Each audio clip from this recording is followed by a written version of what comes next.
LV Hazrat Kumar గారు ఎన్నో వేల మందికి కంటి చూపు ప్రసాదించి రోగులకు అత్యాధునిక వైద్యాన్ని అందిస్తున్నారు. నిరుపేదలకు ప్రతిరోజు ఉదయం వైద్య సేవలు ఉచితంగా అందించబడును. వెంటనే సంప్రదించండి. విజేత కంటి వైద్యశాల, కెనరా బ్యాంక్ పక్కన, బాబు ఐస్ క్రీమ్ ఎదురువీధి, బృందావనం, నెల్లూరు. ఈరోజు ఎటువంటి మాటలు మాట్లాడుతున్నాడు బిఆర్ నాయుడు గారు? అటువంటి వ్యక్తిని అసలు ఎప్పుడో తీసేవారు గారు. పవిత్రమైనటువంటి 7 కొండల వాడ అని చెప్పి ఎక్కితే 7 కొండల తర్వాత 8వ కొండ ఒకటి ఉంది, చెత్త కొండ అని చెప్పి మాట్లాడతావా? చెత్త మాటలు మాట్లాడతావా? భగవద్గీత గురించి, భగవద్గీత ఏముంది దాంట్లో? మొహాన్ని ఉమ్మేస్తున్నారంటారు. మొహాన్ని ఉమ్మేయటం లేదు బిఆర్ నాయుడు గారు, మీ ముఖాన్ని ఉమ్మేస్తున్నారు. భగవద్గీత అనేటువంటిది ఈ సృష్టి పుట్టినప్పటి నుంచి ఉన్నటువంటి, కాబట్టి పరమ పవిత్రమైనటువంటి గ్రంథం, ధర్మాన్ని ఏ విధంగా ఆచరించాలనేటువంటి గ్రంథం. ఈరోజు తిరుమల తిరుపతి దేవస్థానానికి వెళ్తే మీరు పాపం ఏమి చూస్తూ వెళ్తున్నారో, ఏమి చూస్తూ వెనకొస్తున్నారో తెలియదు, కానీ ధర్మో రక్షిత రక్షిత అని ఉంటుంది. ధర్మాన్ని కాపాడండి, అది మిమ్మల్ని రక్షిస్తుంది. ధర్మాన్ని ఆచరించండి, మిమ్మల్ని రక్షిస్తుంది అని చెప్పి రాసింటారు.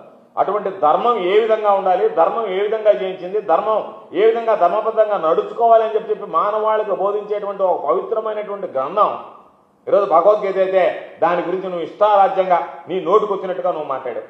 అదేవిధంగా దాన్ని చూసిన తర్వాత ఆ వీడియోలో ఒక పక్కేమో దాంట్లో ఏమి తప్పు ఉందో నాకేం కనపడటం లేదే అంటాడు. దాన్ని బయట పెట్టిన వాళ్ళ సంగతి తేలుస్తానంటాడు. అంటే నీ సంగతి భగవంతుడు తేలుస్తుంటే ఒక పక్క, దాన్ని చూసి ఆలోచన చేయకుండా నువ్వు ఎవరో సంగతి తెలిసింది, ఇప్పుడు తమ సంగతి తేల్చింది, తమ సంగతి తేలిపోయింది. దాని గురించి చెప్పండి. అదేమంటే నాకేమైనా పని పాట లేదనుకున్నారు ఇక్కడ రావడానికంటే? నీకు పని ఉంది, పాట ఉంది, 2 ఉన్నాయని అర్థమైంది. ఇప్పుడు పనే కాదు, నీ పాట కూడా నువ్వు చెప్పినట్టే. చూస్తే నాకేం పని పాట లేదా అన్నావు.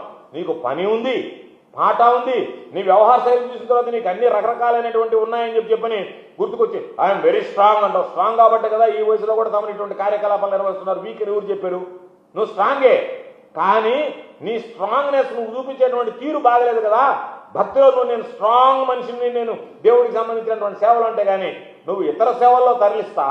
అటువంటి వ్యక్తి భగవంతుడి సేవకు పనికిరాడు అని చెప్పి ఈ సమాజం భావిస్తుంటే, నేను చాలా స్ట్రాంగ్, నేను తగ్గేదే లేదు, నేను ఎఫ్ఐఆర్ కట్టిస్తాను, చైర్మన్గా ఉన్నటువంటి కరుణాకర్ రెడ్డి, మా సుబ్బారెడ్డి గారు ఏం చేశారో నేను బయటపడతానంటే నువ్వు బెదిరిస్తావా? బ్లాక్మెయిల్ చేస్తావా? నేను ఎవరు అడగకూడదా?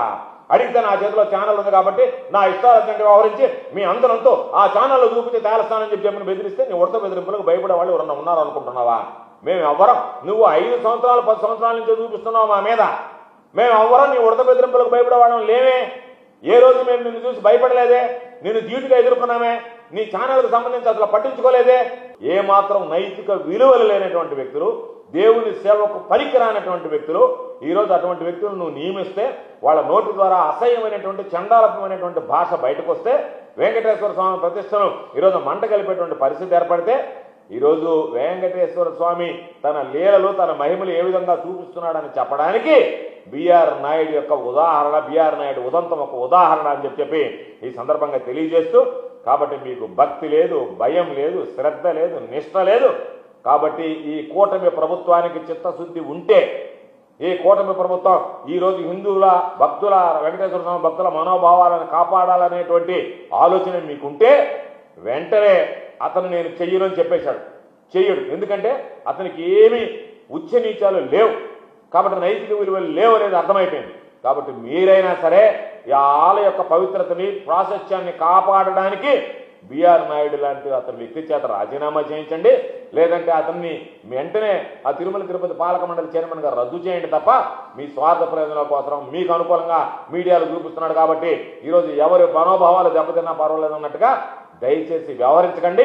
ఇప్పటికైనా ఒళ్ళు జాగ్రత్త పెట్టుకుని వెంకటేశ్వర స్వామి సెంటిమెంట్ను అర్థం చేసుకుని పైకి మాట్లాడతా వెంకటేశ్వర స్వామి అంటే నాకు ఇదేం చెప్పి లోపల నువ్వు చేసేటువంటి పనులు ఈరోజు భక్తులందరినీ కూడా నువ్వు ఏదో ఒక విధంగా మసిబూసి మారేడుకాయ చేయొచ్చు, కానీ వెంకటేశ్వర స్వామిని మోసం చెయ్యలేవు, నీ తరం కాదు.